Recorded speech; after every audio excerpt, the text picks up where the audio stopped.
We'll hopefully be able to resolve something for somebody and give them closure. Even if it's, 10, 15 years later, be able to call that person on the phone and say, hey, however hard it's going to be, and to contact them and hopefully give them, closure, justice, and put somebody away.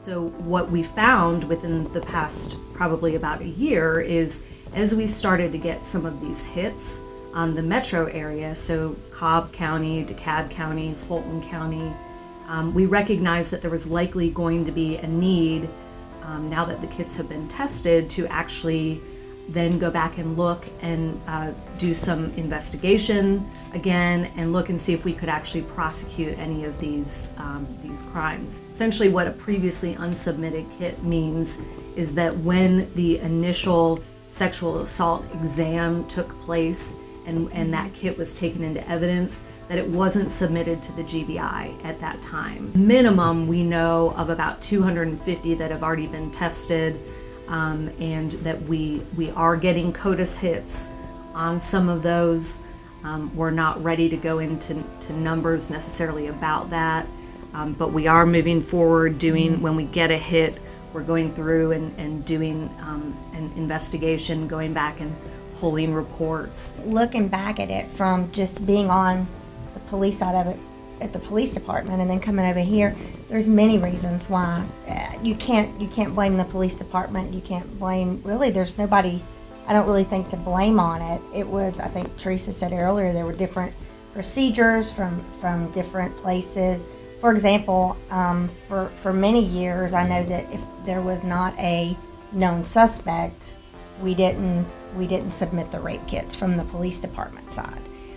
There were times when you would go out and you would meet with the victim right off the bat, and they would say, well, I really don't want anything done with this.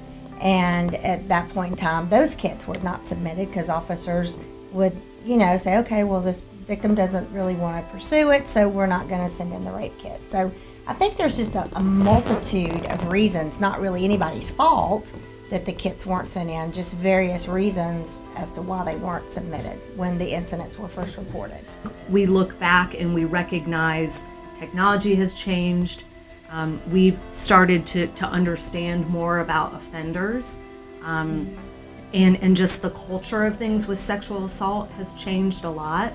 So I think there's a multitude of factors that go in. There's funding now to go back and do these things that we wouldn't necessarily have had before. So it really is an important thing that we're putting out there, that this is not going back and judging or making any sort of assessments about how things were done back whenever a case was previously investigated, or really why these were sitting around. What we're doing is we're now taking what we found to have been the case, and we're moving forward, and we're trying to do everything that we can to see if we can get some sort of justice for these victims out of that. We always say we prefer justice as soon as possible for our victims, but you know what, 10 years later, if that's what it takes, we're still going to be pushing for it. Because some of these survivors, they may not have even told anybody that this happened, especially from the ones that we have from the 90s to the early 2000s.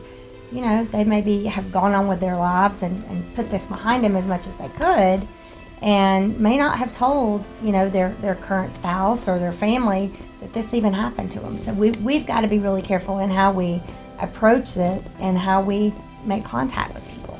We're really excited that this is becoming something that's really important to people.